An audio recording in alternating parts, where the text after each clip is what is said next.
महाराष्ट्रामध्ये विविध सण हे साजरे केले जातात। यामध्ये वर्षाच्या सुरुवातीला जो सण येतो तो मकर संक्रांत। या सणासाठी काळ्या रंगासोबतच तिळगुळाला देखील तितकंच महत्त्व आहे। या तिळगुळाच्या माध्यमातून आपण गोडवा हा वाटतच असतो। हे तिळाचे लाडू कशा पद्धतीने करायचे तेही अगदी सोपं। तर आपण याविषयीची माहिती गृहिणी राणी शिंदे यांच्याकडून जाणून घेऊयात। नमस्कार, मी राणी राजू शिंदे। आज आपण संक्रांत जवळ येत आहे, त्या अनुषंगाने आज आपण तिळाचे लाडू कसे बनवायचे ते घरगुती पद्धतीने अगदी सोप्या भाषेत मी तुम्हाला सांगत आहे।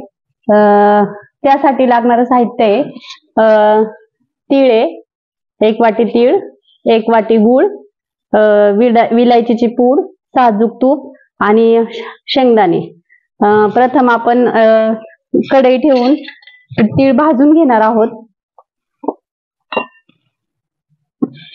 मंद आचेवरती हळू नाही का ह्याच्यावरती आपण ते तीळ एकदम छान असे खुसखुशीत पद्धतीने भाजून घेऊ।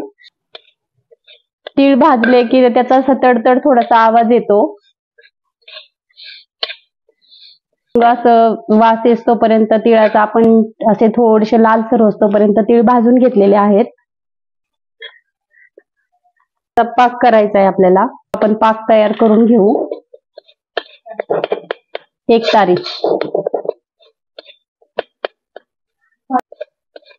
बघा आता कसा मस्त पाक तयार होतोय।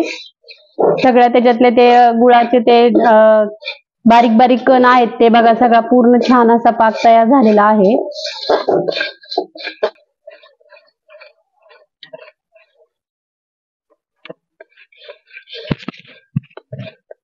पाक तयार झालाय का नाही ते आपल्याला कळण्यासाठी आपण पहिल्यांदा ते पाण्यात टाकून बघणार आहोत।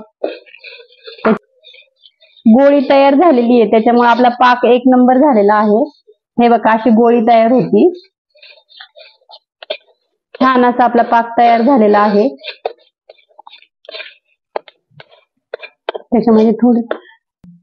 त्याच्यामध्ये आपण हे तीळ मिक्स करणार आहोत।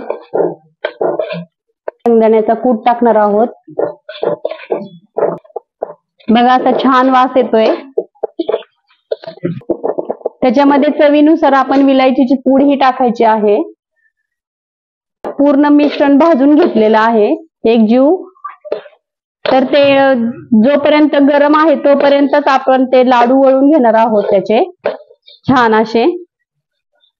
एक जीव झालेले आहे। गुळाचा पाक, तीळ, शेंगदाण्याचा कूट, विलायची, आपलं साजूक तूप हे सगळं आपण एकत्र भाजून घेतले छान असं। ते आता आपण याच्यामध्ये काढून घेणार आहोत। ते लाडू तयार झालेले आहेत, वळून घ्यायचे आहेत। व्हिडिओत सांगितल्याप्रमाणे तुम्हीही अगदी सोप्या व घरगुती पद्धतीने हे तिळाचे लाडू करू शकता। पुण्याहून मी प्राची केदारी, न्यूज 18 मराठी।